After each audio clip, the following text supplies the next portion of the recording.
गुरु जी शुक्राना गुरु जी। ओम नमः शिवाय। शिव जी सदा सहाय। ओम नमः शिवाय। गुरु जी सदा सहाय। संगत जी गुरु जी के प्यारे प्यारे दर्शन कर लो। संगत जी जन्माष्टमी आ रही है 16 अगस्त है और आप आइए पाठ सुनोगे 11 अगस्त को। संगत जी जन्मा हमारे लड्डू गोपाल जी कितने खुश हो रहे हैं। देखो वैसे हमारे लड्डू गोपाल जी को 12 अगस्त को पूरे 7 साल हो जाएंगे हमारे परिवार में आए हुए, हमारा साथी बने हुए। वैसे तो हमारा साथ जन्मों जन्मों का है, हमें तो पता ही नहीं किस कब से हमारे लड्डू गोपाल जी हमारे साथी हैं। और इस जन्म में गुरु भी हमारे साथी हैं, गुरु महाराज भी हमारे घर में हैं।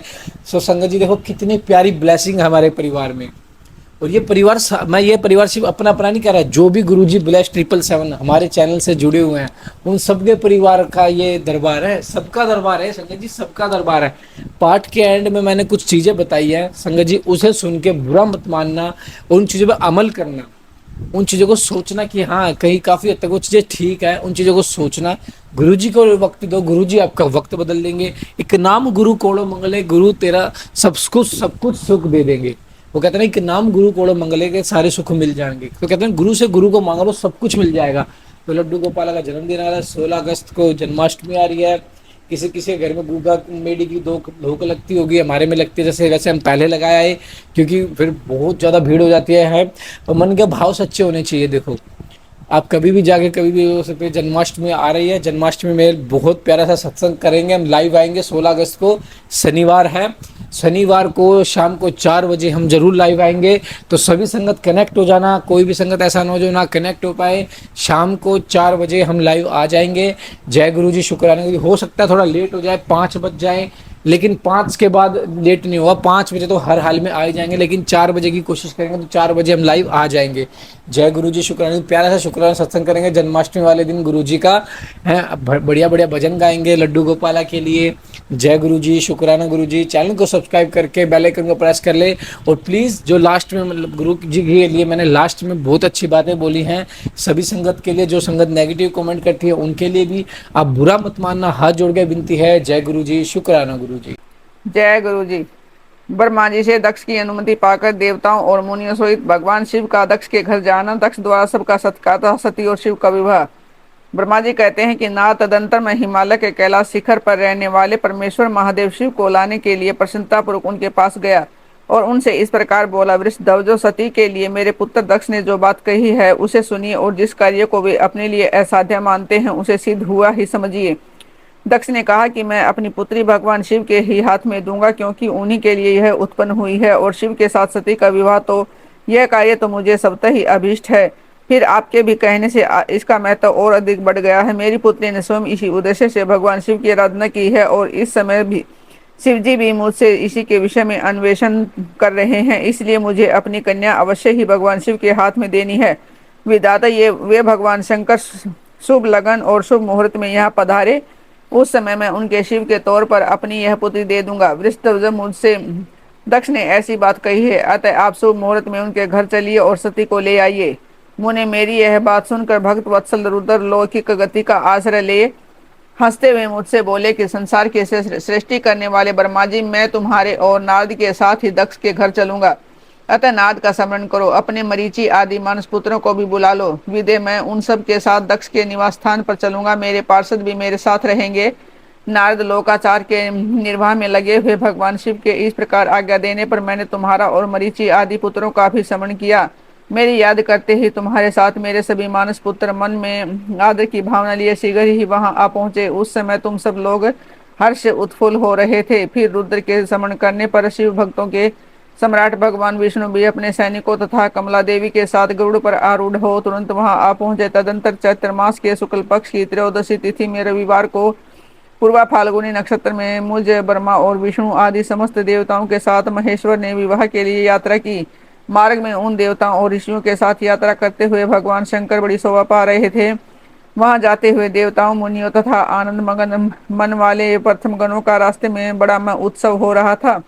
भगवान शिव की इच्छा से वृषभ, व्याघ्र, सर्प, जटा और चंद्रकला आदि सब के सब उनके लिए यथा योग्य आभूषण बन गए। तदंतर वेग से चलने वाले बलवान बलि, बर्द, नंदिकेश्वर पर आरूढ़ हुए महादेव जी श्री विष्णु आदि देवताओं को साथ लिए अक्षण भर में प्रसन्नता पूर्वक दक्ष के घर जा पहुंचे। वहां विनित चित्त वाले प्रजापति दक्ष समस्त आत्मीय जनों के साथ भगवान शिव की अगवानी के लिए उनके सामने आए। उस समय उनके समस्त अंगों में हर्षजनित रोमांच हो आ था। स्वयं दक्ष ने अपने द्वार पर आए हुए समस्त देवताओं का सत्कार किया।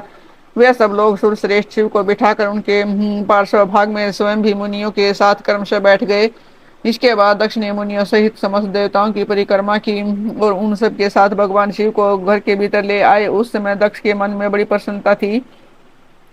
उन्होंने सर्वेश्वर शिव को उत्तम आसन देकर स्वयं ही विधि पूर्वक उनका पूजन किया। तत्पश्चात श्री विष्णु का, मेरा, ब्राह्मणों का, देवताओं का और समस्त शिवगणों का भी यथोचित विधि से उत्तम भक्ति भाव के साथ पूजन किया। इस तरह पूजनीय पुरुषों तथा अन्य लोगों सहित उन सब का यथोचित आदर सत्कार करके दक्ष ने मेरे मानस पुत्र मरीचि और मुनियों के साथ आवश्यक सलाह ली। इसके बाद मेरे पुत्र दक्ष ने मुझे पिता से मेरे चरणों में प्रणाम करके प्रसन्नता पूर्वक कहा, प्रभु आप ही वैवाहिक कार्य कराएं। तब मैं भी हर्ष भरे हृदय से बहुत अच्छा कहकर उठा और सारा कार्य कराने लगा।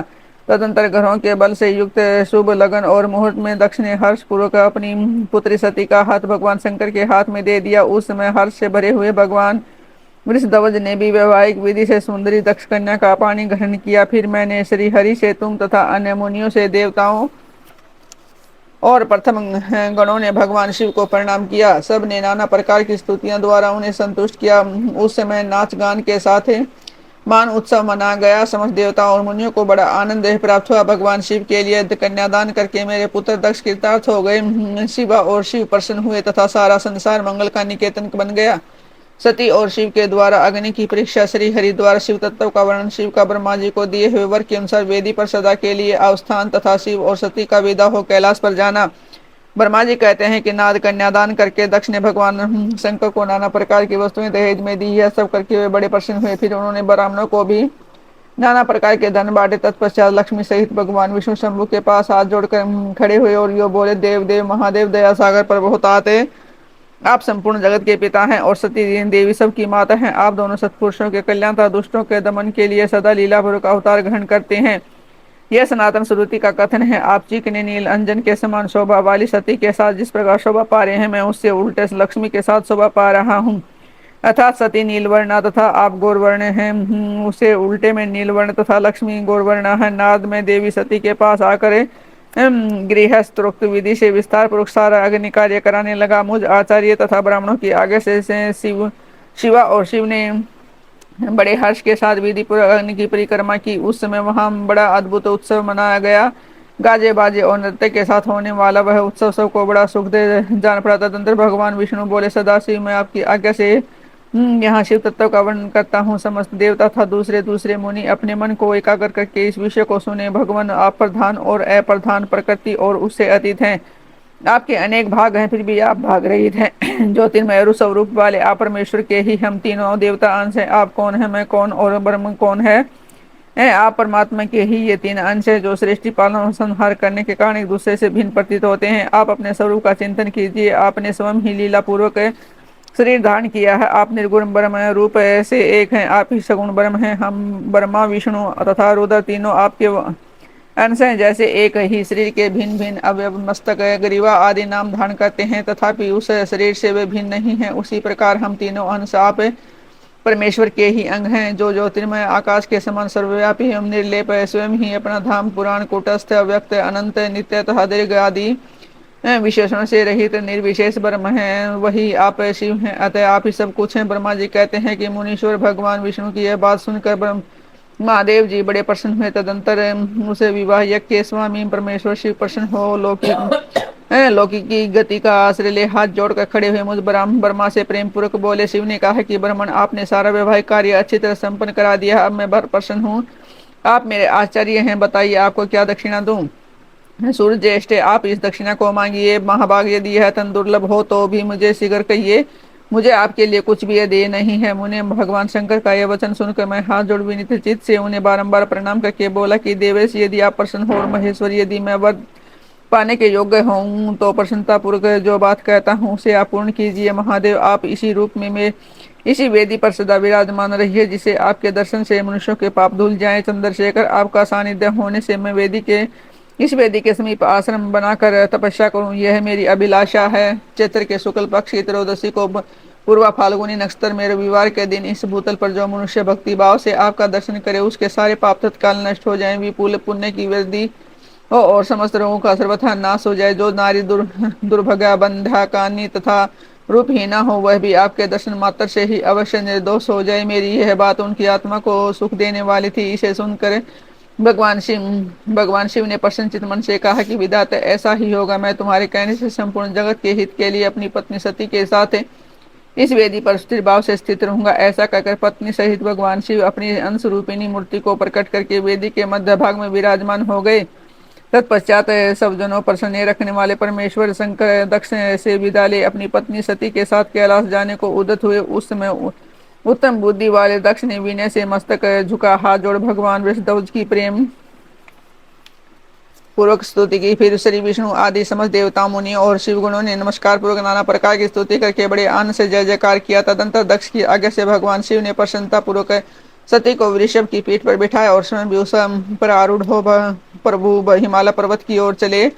भगवान शंकर के समीप वृक्ष पर बैठी हुई सुंदर दांत और मनोहर हास वाली सती अपने नील श्याम वर्ण के कारण चंद्रमा में नीली रेखा के समान शोभा पा रही थी। उस समय उन नव दंपति की शोभा देख श्री विष्णु आदि समस्त देवता, मरीचि आदि महर्षि तथा दूसरे लोग ठगे से रह गए, हिल डुल भी न सके तथा दक्ष भी मोहित हो गए। तत्पश्चात कोई बाजे बजाने लगा और दूसरे लोग मधुर स्वर से गीत गाने लगे। कितने ही लोग प्रसन्नता पूर्वक शिव के कल्याण में उज्ज्वल यश का गान करते हैं उनके पीछे पीछे चले। भगवान शंकर ने बीच रास्ते में दक्ष को प्रसन्नता पूर्वक लौटा दिया और स्वयं प्रेमाकुल हो प्रथम गणों के साथ अपने धाम को जा पहुंचे। यद्यपि भगवान शिव ने विष्णु आदि देवताओं को भी विदा कर दिया था तो भी वे बड़ी प्रसन्नता और भक्ति के साथ पुनः उनके साथ हो लिए। उन सब देवताओं प्रथम गणों अपनी पत्नी सती के साथ हर्ष से भरे हुए शंभु हिमालय पर्वत से सुशोभित अपने कैलाश धाम में जा पहुंचे, जहां जाकर उन्होंने देवताओं मुनियों तथा दूसरे लोगों का बहुत आदर सम्मान करके उन्हें प्रसन्नता पूर्वक विदा किया। शंभु की आज्ञा ले वे विष्णु आदि सब देवता तथा मुनि नमस्कार और स्तुति करके मुख पर प्रसन्नता की छाप लिए अपने अपने धाम को चले गए। सदाशिव का चिंतन करने वाले भगवान शिव भी अत्यंत आनंदित हो हिमालय के शिखर पर रहकर अपनी पत्नी दक्ष कन्या सती के साथ विहार करने लगे। सूत जी कहते हैं कि मुनियों पूर्व काल में स्वयंभा भू मनवंतर में भगवान शंकर और सती का जिस प्रकार विवाह हुआ वह सारा प्रसंग मैंने तुमसे कह दिया है। जो विवाह काल में यज्ञ में था अथवा किसी भी शुभ कार्य में आरंभ में भगवान शंकर की पूजा करके शांत चित्त इस कथा को सुनता है उसका सारा कर्म तथा वैवाहिक आयोजन बिना किसी विघ्न बाधा के पूर्ण होता है। दूसरे शुभ कर्म में भी सदा निर्विघ्न पूर्ण होते हैं। इस शुभ उपाख्यान को प्रेम पूर्वक सुनकर विवाहित होने वाली कन्या भी सुख सौभाग्य सुशीलता और सदाचार आदि सद्गुणों से संपन्न साध्वी स्त्रीता पुत्रवती होती है। जय गुरु जी, शुक्राना गुरु जी, अनंत अनंत शुक्राना, लख लख बार शुक्राना गुरु जी। कितने प्यारे प्यारे दर्शन है संगत जी, कर लो सब। गुरु जी के दर्शन इतने प्यारे होते हैं ना, गुरु जी के दर्शन को ही दुनिया तरसती है। वो कहते हैं ना, सतयुग था, द्वापर युग था, त्रेता युग था, तो उसमें सिर्फ तपस्या की होती थी कि भगवान का दर्शन हो सके। उन्हें भगवान से कुछ नहीं चाहिए था, लेकिन सिर्फ उन्हें भगवान के दर्शन की कामना थी कि भगवान के दर्शन हो सके ताकि हम अपने जीवन में सफल हो पाए। क्योंकि भगवान के दर्शन मात्र से ही लोगों का कल्याण हो जाता है। क्योंकि गुरु पा को तो सिर्फ एक ही चीज़ तो कहनी है, जब तेरा कल्याण की कर दिया। गुरु पा को सिर्फ यही कहना है और सर पे आशीर्वाद रखना है। उसके बाद कोई शक्ति ऐसी नहीं जो हमारे कार्य को रोक सकेगी, कोई शक्ति ऐसी नहीं जो हमारे जीवन में कठिनाई ला सकेगी, कोई भी बाधा आ सकेगी, कुछ भी नहीं आ सकता। लेकिन उसके लिए तपस्या तो करनी पड़ेगी। लेकिन हम इतने ढीठ हैं, हम इंसान इतने ढीठ है ना, हम अगर कोई जैसे अब हम सेवा कर रहे हैं शिव पुराण की, तो हमें मैसेजों में डालते हैं हम अपना पैसा कमाने के लिए कर रहे हैं। ये नहीं पता चल रहा है कि हम शिव पुराण की सेवा क्यों कर रहे हैं, गुरुजी की आज्ञा से कर रहे हैं। गुरुजी ने आज्ञा दी है तो ये शिव पुराण चल रही है। और शिव पुराण सुनने से आपके घर के कलेश भी खत्म होंगे, आपके घर की नेगेटिविटी भी खत्म होगी, आपके घर से भी काफ़ी नेगेटिव ऊर्जाएं खत्म होंगी। है संगत जी, काफ़ी संगत है, कम से कम मैं संगत जी बता रहा हूँ, अब तो और ज़्यादा मैसेज आने लग गए हैं। 1500 से 2000 संगत ऐसी हो चुकी है जो हमारे साथ रेगुलर शिव पुराण सुन रही है, रेगुलर, जिन्हें मैं कह सकता हूँ जो प्योर गुरु जी की संगत है। बाकी तो जिन्होंने चैनल सब्सक्राइब किया हुआ ना, वो तो सिर्फ, अब मैं क्या बोलूँ, मैं बोलना नहीं चाहूँगा, वो सिर्फ नेगेटिव कमेंट करते हैं, नेगेटिव चीज़ें करते हैं, नेगेटिविटी फैलाते हैं। ये गुरु जी से जुड़ चुके तो तुम्हारी नेगेटिविटी क्या है? शिव पुराण का पाठ कोई नेगेटिव होता है? अब मुझे बताओ संगत जी, शिव पुराण का पाठ, किसी ने कह दिया शिव पुराण का पाठ नेगेटिव है? 7 बार आप शिव पुराण का पाठ कर लो, आपके जीवन में आपकी 7 पीढ़ियों तक अगर कोई कष्ट आ जाए तो नाम बदल देना गुरु जी का, और शिव पुराण को मिथ्या बता देना। शिव पुराण में इतनी शक्ति है, एक बार सुनने से पिशाच, डंकनी, इन इनके हजारों साल पुराने पाप जब मुक्त हो जाते हैं ना, जो पाप मुक्त हो जाते हैं शिव पुराण सुनने से, जो कि शिव पुराण में खुद बताया गया है, इतनी शक्ति है शिव पुराण में। आप सुन के तो देखो, तपस्या करके देखो। हाँ, जो मैं बता रहा 1500 से 2000 संगत ऐसे जिनके दिन बदल चुके हैं, जिनके घर में जॉब नहीं था, जिनके घर में जॉब लग चुकी है, जिनके घर में बरकत नहीं थी उनके घर में बरकत शुरू हो चुकी है, जिनको घर से परेशानी थी वो घर से परेशानी दूर हो चुकी है, जिनका रिश्ता खराब था वो उनका रिश्ता ठीक हो चुका है। वो सिर्फ किसी वजह से हुआ, क्योंकि उन्होंने गुरुजी पर विश्वास किया है, गुरुजी पर समर्पण किया है। आप भी सिर्फ उन संगत में से मत बनो जिसको गुरुजी ने फटकार लगा के बड़े मंदिर से भगाया था, जो सिर्फ लॉटरी में कार को जीतने आया था गुरुजी के बड़े मंदिर में। आपको सबको पता होगा, ये सत्संग मैं आपको सुना ही देता हूँ। एक संगत थी जो गुरुजी के बड़े मंदिर गई और जाके बैठ गई। गुरुजी को पता था ये सिर्फ इसलिए आया ताकि लॉटरी में इसकी कार निकल जाए, बाकी गुरुजी के प्रति उसका कोई वो नहीं था। आप भी सिर्फ उसलिए गुरुजी से मत जुड़ो कि गुरुजी आपको धन देंगे, गोलो देंगे, आपको घर देंगे, आपको ऐशो आराम की जिंदगी देंगे, गाड़ियां देंगे, लेकिन उससे पहले आप गुरुजी को समर्पण तो करो, गुरुजी का भाव तो लाओ मन में। शिव पुराण को आप नेगेटिव बताते हो, फिर आपके लिए पॉजिटिव क्या है? अगर आपके लिए शिव पुराण भी नेगेटिव है तो संगत जी माफी चाहूंगा, फिर से मैं आप जोड़ के माफी चाहूंगा, गुरुजी आपसे भी माफी चाहूंगा। लेकिन बहुत सी संगत है, बहुत सी संगत ऐसी हो चुकी हैं जिनको सेवा नहीं करनी, जिनको गुरुजी के प्रति समर्पण नहीं करना, कुछ सत्संग नहीं सुनना, गुरुजी का सिमरन नहीं करना, शुक्राना भी नहीं करना, कुछ भी नहीं करना, और गुरुजी सब कुछ चाहिए। ऐसी संगत मत बनो, आपसे हाथ जोड़ के विनती है। गुरुजी का शुक्राना करो, गुरुजी आपको घर बैठे शिव पुराण सुनने का मौका दे रहे हैं, घर बैठे गुरुजी आपको आपके कष्ट कटवाने का मौका दे रहे हैं। तो संगत जी, इससे बड़ी सोबत क्या होगी हमारे लिए? हमारे गुरु पिता परमेश्वर इतने हमारे बारे में सोचते हैं। मैं सच बता रहा हूँ, 7 बार शिव पुराण को पूरी कराने की जिम्मेवारी हमारी है। आप बस हमारे साथ जुड़ जाइए और शिव पुराण को सुनिए। ऐसा कोई दिन नहीं जाएगा कोई शिव पुराण का पाठ न सुनना मिले। हर संगत का 7 बार शिव पुराण का पाठ हम जरूर करवाएंगे, डेली शाम को 5 बजे। जय गुरु जी। माफ़ी चाहूँगा सभी संगत से अगर किसी को बुरा लगे तो, लेकिन प्लीज़ थोड़ा सोचना, गहराई से बैठ के गुरु जी पे थोड़ा विश्वास करो, गुरु जी पे समर्पण करो। कुछ भी टाइप करने से पहले, कुछ भी कमेंट करने से पहले 100 बार सोचो, कुछ भी बोलने से पहले 100 बार सोचो। जय गुरु जी। शुक्राना गुरु जी।